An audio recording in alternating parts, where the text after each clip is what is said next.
Selamat sore, kami dari kelompok 1 ingin mempresentasikan hasil kerja kami. Sebelumnya perkenalkan, nama saya Yulisan Sumo. Saya Albertus Ari Wiratama. Saya Eligius Renaldi Madizawan. Saya Axel Serafina Sanapang. Saya Sialo Febrianta Kaban. Selamat menyaksikan. Pendidikan memegang peranan penting dalam meningkatkan dan mengembangkan kualitas sumber daya manusia. Salah satu caranya adalah dengan memanfaatkan teknologi dalam proses pembelajaran. Salah satu kemajuan teknologi yang dapat digunakan yaitu web. E-learning merupakan sebuah teknologi baru yang mampu membuat modifikasi dalam proses pembelajaran. Sistem e-learning tidak memiliki batas, yang memungkinkan perkuliahan bisa dilakukan tanpa waktu yang terbatas. Kapanpun mahasiswa bisa mengakses dengan sistem ini. Terdapat penyampaian bentuk teks, selain juga itu ada forum diskusi, dan seorang dosen juga mampu memberikan nilai, tugas, dan pengumuman kepada mahasiswa. Pembelajaran yang dilakukan secara konvensional berarti pada proses pembelajaran masih menggunakan media yang standar seperti PowerPoint atau tanpa menggunakan media pembelajaran dan juga pemberian tugas kepada mahasiswa dengan materi yang terbatas. Proses belajar seperti ini dapat mengurangi motivasi belajar mahasiswa karena mengalami kebosanan atau kurangnya ketertarikan mahasiswa untuk menggunakan materi yang disampaikan oleh dosen.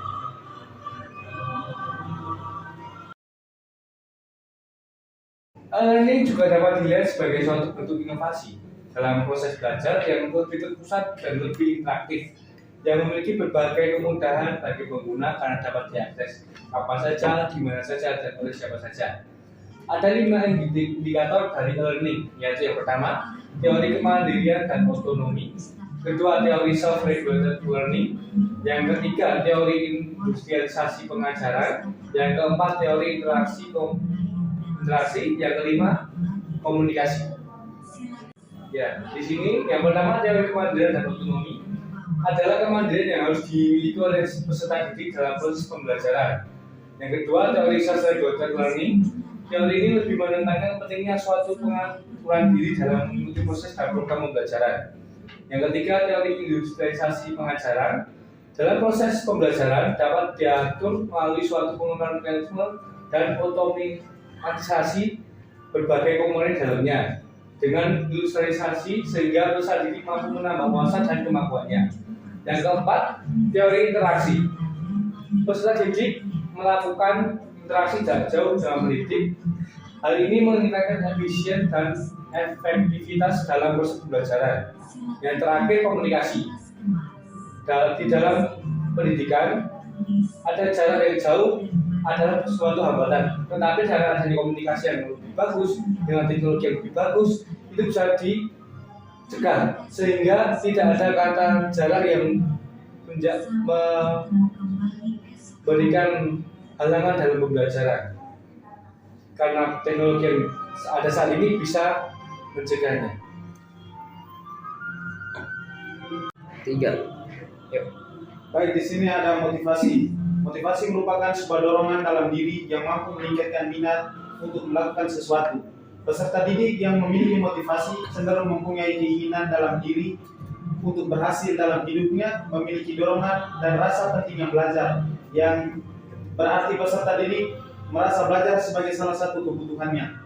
Peserta didik akan lebih semangat dalam menghadapi kesulitan, juga akan menunjukkan minat terhadap masalah yang dihadapi dalam belajar. Peserta didik yang memiliki motivasi akan senang belajar, rajin mengerjakan tugas, dan menyediakan waktu untuk mengulangi pelajaran. Di sini ada 2 contoh. Contoh pertama itu seperti yang kita lihat, peserta didik dia sedang belajar, yang mana itu merupakan sebuah motivasi dalam belajar. Dan juga yang contoh yang kedua, ada seorang peserta didik lagi tidur, itu menunjukkan bahwa dia kurangnya motivasi dalam belajar. Di sini ada hasil dan pembahasan. Hasil dan pembahasan memaparkan hasil penelitian ataupun analisis yang diperoleh. Berbagai faktor yang penting dijabarkan lebih lanjut pada bagian ini. Setelah itu dilanjutkan dengan pembahasan secara mendalam dengan menyebutkan temuan atau kepioniran gagasan beserta signifikansinya. Tabel di samping menjelaskan distribusi data penggunaan e-learning X dan motivasi mahasiswa Y yang dikumpulkan melalui angkatan yang terdiri dari 31 item untuk pernyataan e-learning dan 35 item untuk motivasi yang telah diuji validitas dan reliabilitasnya. Selanjutnya, angket disebarkan kepada 40 responden untuk diisi.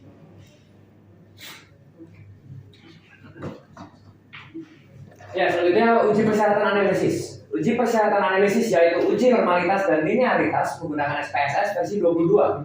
Maka didapatkan nilai signifikan untuk variabel X sebesar 0,073 dan variabel Y sebesar 0,11 dengan taraf signifikansi 0,05 yang berarti bahwa nilai signifikansi variabel X dan Y lebih besar dari taraf signifikan 0,05 sehingga data dikatakan berdistribusi normal.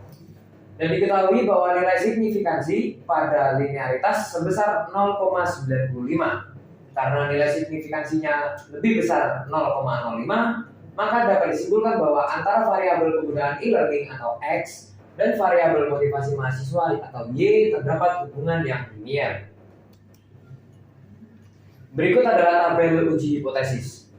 Uji hipotesis menggunakan uji korelasi dan regresi serta membandingkan nilai T tabel.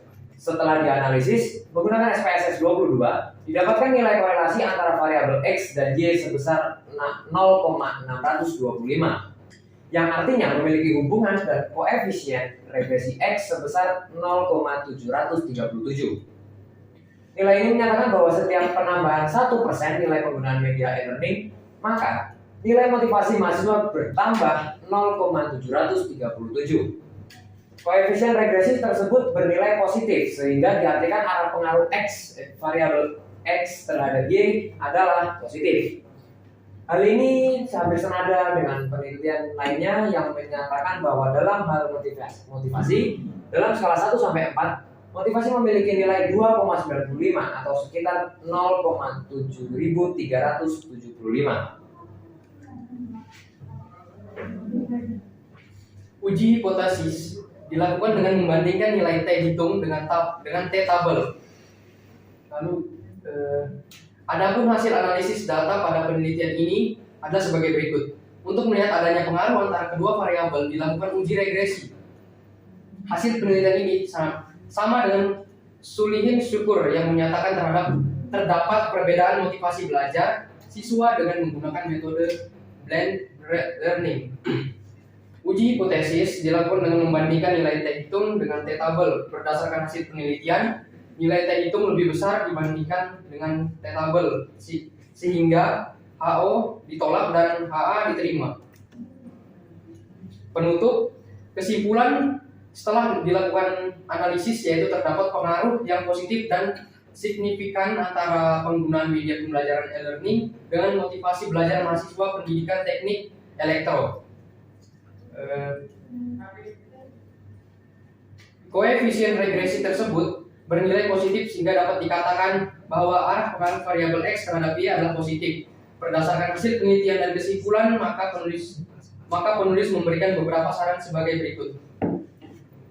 Pertama, mahasiswa disarankan untuk lebih mengetahui tentang e-learning dan belajar menggunakan e-learning. Dosen diharapkan lebih sering menggunakan media belajar e-learning dengan menggunakan fitur di dalamnya agar dapat meningkatkan motivasi belajar mahasiswa. Penelitian masih jauh dari kesempurnaan, karena pada penelitian ini masih menggunakan satu variabel. Jika penelitian dilanjutkan, hendaknya menambah variabel lain, karena masih terdapat beberapa faktor yang berpengaruh terhadap motivasi belajar mahasiswa.